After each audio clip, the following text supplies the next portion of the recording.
नमस्कार बच्चों, कैसे हैं आप सब। देखिए बच्चों, हम पढ़ रहे हैं हमारा चैप्टर 4 तारे रात का आंचल संवारे। मैंने आपको बताया था कि इस चैप्टर में हमें क्या एक्सप्लेन किया गया है कि हर व्यक्ति का अपना अपना दृष्टिकोण होता है। तारे रात का आंचल संवारे जो ये टॉपिक है, इसका मतलब होता है कि जैसे आंचल मतलब किसी साड़ी का पल्लू, उस पल्लू को संवार रहे हैं। कौन संवार रहे हैं? तारे। तो तारे किसका पल्लू संवार रहे हैं? रात का। यानी रात में जब आकाश एकदम साफ सुथरा होता है, जब उसमें बादल नहीं होते हैं, तब उस वक्त जो तारे रात आकाश में जगमगाते हैं, तो ऐसा लगता है कि जैसे क्या हो रहा है, रात के आंचल पर हीरे मोती जड़े हुए हों। तो इस टॉपिक को लेकर हमने ये डिस्कस किया कि कवियों का अपना एक अलग दृष्टिकोण होता है और वैज्ञानिकों का अपना एक अलग दृष्टिकोण होता है। वैज्ञानिक इन जो तारे हैं इनको क्या मानते हैं?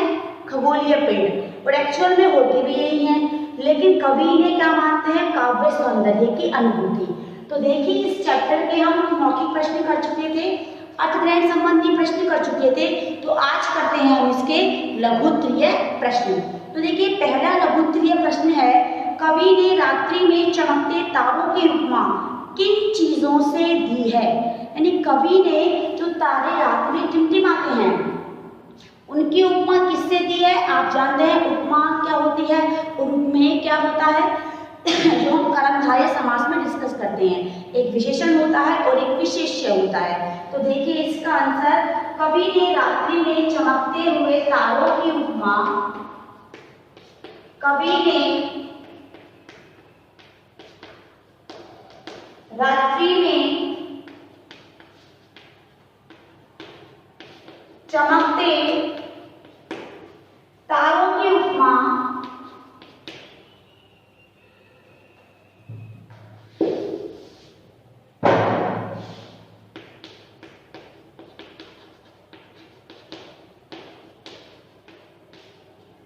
आकाश के नीले आंचल, जो हम पहले भी डिस्कस कर चुके हैं इस चीज को, तो आकाश के नीले आंचल में जड़े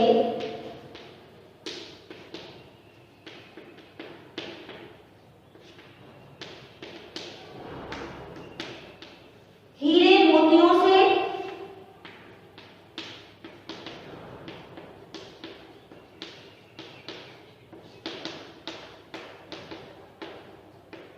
तथा श्वेत फूलों के गजरों से की है।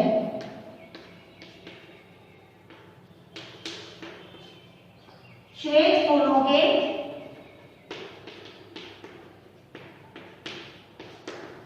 गजरों से की है।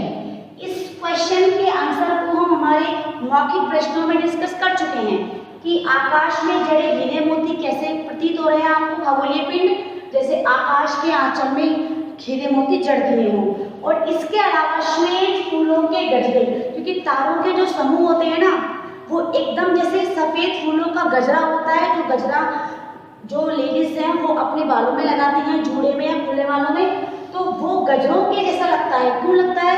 क्योंकि बहुत सारे तारे होते हैं, तारों का रंग सफेद होता है और वो सब एक साथ मिल जाते हैं, तो कैसा प्रतीत होता है? ये सफेद फूलों के गजरे हों। और सबसे पहली बात आपको पता है कि ये पॉइंट ऑफ व्यू किसका है? कवि का।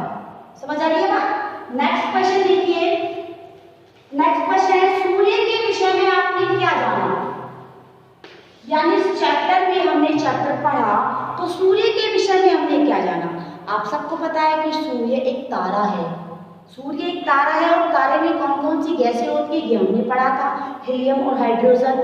जिसमें ज़्यादा होती है वो तारा ज़्यादा चमकता है, जिसमें इन गैसों का जो वो है वो कम हो जाता है, धीरे धीरे मात्रा कम होती जाती है, वो धीरे धीरे कम चमकते हैं, और जिनमें खत्म हो जाती है वो एकदम से नष्ट हो जाती है। ये हम कहते हैं तारे का टूटना। तो देखिए हमने क्या जाना? सूर्य के विषय में हमने जाना कि सूर्य एक नक्षत्र या तारा है।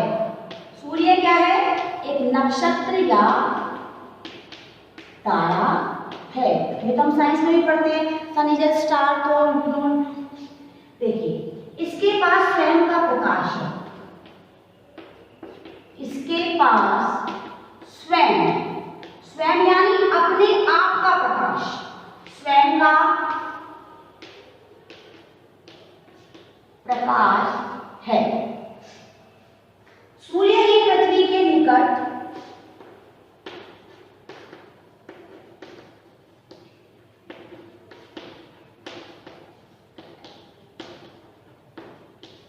सबसे बड़ा नक्षत्र है, सबसे बड़ा नक्षत्र है या सबसे बड़ा तारा है, दोनों का मीनिंग एक ही है। सूर्य हमेशा अपनी जगह पर स्थित रहता है, सूर्य सदैव अपने स्थान पर स्थिर रहता है। अब देखिए सूर्य के बारे में हमने पहली बात तो क्या जानी कि सूर्य एक नक्षत्र है और तारा है। पहली बात आप सबको पता है सारी स्टार, तो आप सबको ये बात पहले से पता है। दूसरी बात सूर्य के पास स्वयं का प्रकाश है। स्वयं का प्रकाश क्या होता है बेटा? तो आपको पता है चंद्रमा चमकता है रात में, तारे भी रात में चमकते हैं, पर क्या चंद्रमा और तारों के पास अपना प्रकाश है? क्या वो अपनी प्रकाश चमकते हैं? नहीं, वो सूर्य से प्रकाश लेकर चमकते हैं, तभी दिन के समय दिखाई नहीं देते हैं तारे। तो देखिए जो सूर्य है उसके पास अपना प्रकाश है, वो किसी और से प्रकाश नहीं लेता। नेक्स्ट थिंग है हमारी, सूर्य ही पृथ्वी के सबसे निकट का नक्षत्र है या सबसे निकट का सबसे बड़ा तारा है। सूर्य पृथ्वी के सबसे निकट का सबसे बड़ा तारा है, इस बात का ध्यान रखिए। जब इतना बड़ा दिखाई देता है, सूर्य सदैव, सूर्य हमेशा अपने स्थान पर ही स्थिर रहता है। आपको आपने साइंस में पढ़ा है, आपने ईवीएस में पढ़ा है, जिसे भी कहते हैं आप कि सन होता है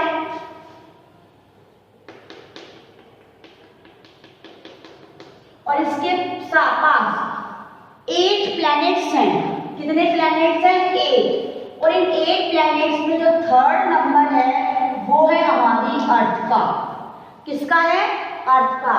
इससे इसके जस्ट पास में है मर्क्यूरी, फिर वीनस, फिर अर्थ, फिर यूरेनस, नेपच्यून, सैटर्न, वो सब हैं। तो देखिए जो थर्ड है ये सारे के सारे सन का राउंड लगाते हैं, ये सभी सन का राउंड लगाते हैं। मर्क्यूरी भी लगाता है, वीनस भी लगाता है, अर्थ भी लगाती है। तो अर्थ जब अपना ये पूरा कंप्लीट करती है ना बेटा, पूरा एक चक्कर, उसको हम बोलते हैं सीजन्स में चेंज होना, उससे सीजन्स में चेंज होते हैं। लेकिन जितने भी ये स्टार, जितने भी ये ग्रह हैं, इन्हें ग्रह कहते हैं प्लैनेट्स, तो जितने भी प्लैनेट्स हैं वो जब इनके राउंड अप करते हैं ना, तो राउंड अप करते करते ये राउंड होते होते राउंड अप करते हैं, यानी खुद भी घूमते रहते हैं, ऐसे घूमते घूमते घूमते घूमते घूमते घूमते ही राउंड अप करते हैं। तो जो ये घूम रहे हैं ना ऐसे, ऐसा राउंड जो लगा रहे हैं उससे तो बनते हैं हमारे सीजन्स।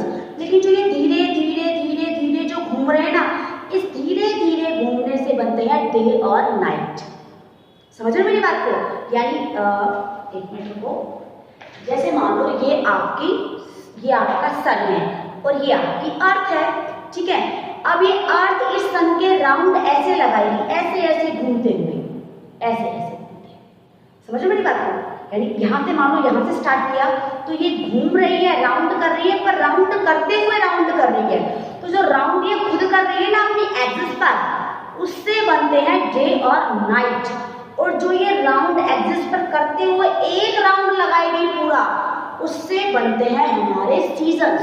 तो आपको पता है कि ये जो राउंड करती है उसको पूरा होने का टाइम है 365/4, इतना टाइम लगता है। जब तो 4 इयर्स में 1 लीप ईयर आता है, क्योंकि 1/4 काउंट होके 1 डे बन जाता है ना। 1/4 half, 1/4 half plus half is equal to 1। तो आपको पता है कि हर 4 साल बाद फरवरी में 29 की होती है। वो क्यों होती है? वो इसकी वजह से होती है। बात समझ में आ रही है? तो ये जो राउंड अप कर रहा है इससे डे नाइट, और ये पूरा राउंड अप करेगा इससे सीजन्स बनेंगे। तो ये तो बात ही आपकी। लेकिन सन हमेशा अपने स्थान पर स्थिर रहता है, वह मूव नहीं करता। समझ में आया बेटा? चलिए नेक्स्ट क्वेश्चन, हमारा नेक्स्ट क्वेश्चन है तारों और पृथ्वी के में प्रमुख अंतर क्या है। तारों में और पृथ्वी में अंतर क्या है, तो देखिए तारों और पृथ्वी में क्या अंतर है। देखिए तारों और पृथ्वी का, तारों के पास अपना प्रकाश है परंतु पृथ्वी के पास अपना प्रकाश नहीं है। तारों के पास क्या है, अपना प्रकाश, परंतु पृथ्वी के पास अपना प्रकाश नहीं है। तारों के पास अपना प्रकाश है परंतु पृथ्वी के पास अपना प्रकाश नहीं है। तभी तो चंद्रमा को प्रकाश कौन देता है, सूरज। क्लियर।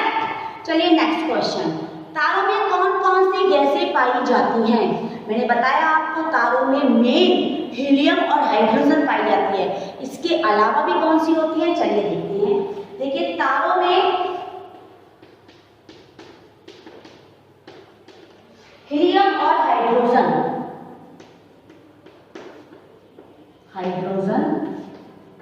आगे पीछे की तो कोई दिक्कत नहीं है, और हीलियम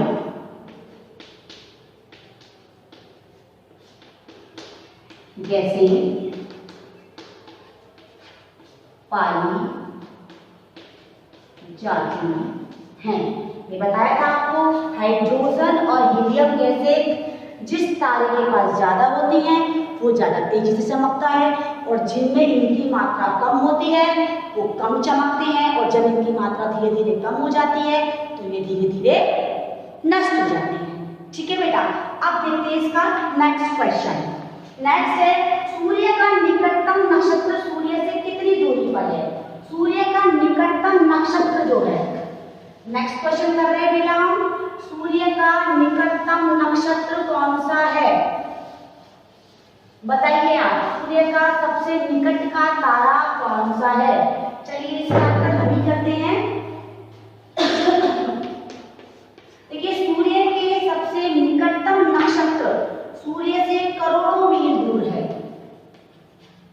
सूर्य का सबसे निकटतम, तम ध्यान रखना, तम का मतलब क्या होता है बताऊंगी मैं आपको। निकटतम नक्षत्र सूर्य से करोड़ों मील दूर है, करोड़ों मील। अब आप सोचिए कि एक तारा जो सबसे पास है वही करोड़ों मील दूर है, तो जो एक्चुअल में दूर है उनकी दूरी क्या, नॉर्मल सी बात है। तो सबसे निकटतम का तारा ये करोड़ों मील दूर है, तो जो जिन्हें वाकई में हम दूर पूछेंगे कि सूर्य के सबसे दूर कौन सा है, तो उसके लिए तो क्या ही बोलेंगे हम, ठीक है ना। तो सूर्य का सबसे निकटतम नक्षत्र सूर्य से करोड़ों मील दूर है। अब ये निकटतम की बात कर रही थी मैं आप लोगों से कि निकटतम का मतलब क्या होता है। देखिए ये है तम, ठीक है, और तम की तरह एक चीज होती है बेटा तर, ठीक है। अब देखो मैं आपको इसको 3 जगह लिख के दिखाऊंगी। ये है निकट तर और एक है सिर्फ निकट। 3 चीजें दिख रही है आपको, ये कुछ और पढ़ा रहे हैं उसके अलावा नहीं है, ये सिर्फ इन 3 चीजों पे फोकस करो, ठीक है। निकटतम, निकटतर और निकट। आपको मैंने एग्जेक्टिव्स पढ़ाए हैं, विशेषण पढ़ाए हैं, आपको पता है विशेषण की क्लास ली थी हमने। विशेषण की क्लास में बेटा विशेषण की कुछ अवस्थाएं होती हैं। क्या होती हैं? विशेषण की कुछ अवस्थाएं होती हैं। अब ये अवस्थाएं क्या होती हैं? इंग्लिश में आपने डिग्रीज की हैं, पॉजिटिव डिग्री, कंपैरेटिव डिग्री और सुपरलेटिव डिग्री। समझ में आई मेरी बात? यानी विशेषण की जो अवस्थाएं होती हैं उन्हें हम 3 भागों में बांटते हैं। हिंदी में उन्हें कहते हैं हम मूलावस्था, उत्तरावस्था और उत्तमा अवस्था। अब आप कहेंगे ये अजय नाम ही मूला उत्तरा उत्तम नाम ही अलग है, तो देखिए मूल मतलब बीज, मूल मतलब बीज जो एक्चुअल में वर्ड है, तो वह से निकट हमारा एक्चुअल वर्ड है। बात समझ में? निकट हमारा एक्चुअल। अब निकट की जगह यहाँ यदि मैं सुंदर लिखूं तो कोई दिक्कत थोड़ी है। यहाँ सेंटेंस में लिख रही हूँ, विशेषण सुंदर लिख रही हूँ, ठीक है ना, एक एग्जेक्टिव लिया मैंने सुंदर, तो सुंदर क्या है? मूल अवस्था है, बीज है, मेन वर्ड है इसका सुंदर। अब यदि आपको पता है कि पॉजिटिव डिग्री में किसी एक चीज की विशेषता बताई जाती है, ठीक है ना। अब अगर आपको दो चीजों में से किसी एक की बतानी हो, दो चीजों में कंपैरिजन करना हो, तो कंपैरिजन में हम कंपैरेटिव डिग्री यूज करते हैं कि नहीं करते हैं? तो जो कंपैरेटिव डिग्री हम कंपैरिजन में यूज करते हैं, उस कंपैरेटिव डिग्री को हिंदी में कहते हैं उत्तरा अवस्था। उत्तर, उसका उत्तर दे रहा है वो, मतलब उसके बराबर में खड़ा है वो, तो उत्तर मतलब तर, यहां भी तर और यहां भी तर। तो निकट तो क्या हुई? पॉजिटिव। सुंदर क्या हुआ? पॉजिटिव। लेकिन निकटतर, सुंदरतर क्या हुआ? कंपैरेटिव। हिंदी में कहेंगे उत्तरा अवस्था। दो लोगों ने कंपैरिजन किया है, लेकिन दो से ज्यादा में किसी एक को बताया जाए श्रेष्ठ, यानी 3 में, 4 में, 10 में, 100 में, करोड़ में, कितने में भी हो, अगर किसी एक को बताया जाए श्रेष्ठ, तो हम वहां कहते हैं उत्तमा। उत्तमा यानी सुपरलेटिव। आप कहते हैं सुपरलेटिव डिग्री, वो क्या है? तम, उत्तम, सबसे ज्यादा उत्तम है वो, तो श्रेष्ठ है एकदम, तो तम मतलब तम।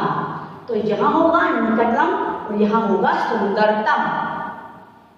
सुंदर, सुंदरतर, सुंदरतम, निकट, निकटतर, निकटतम।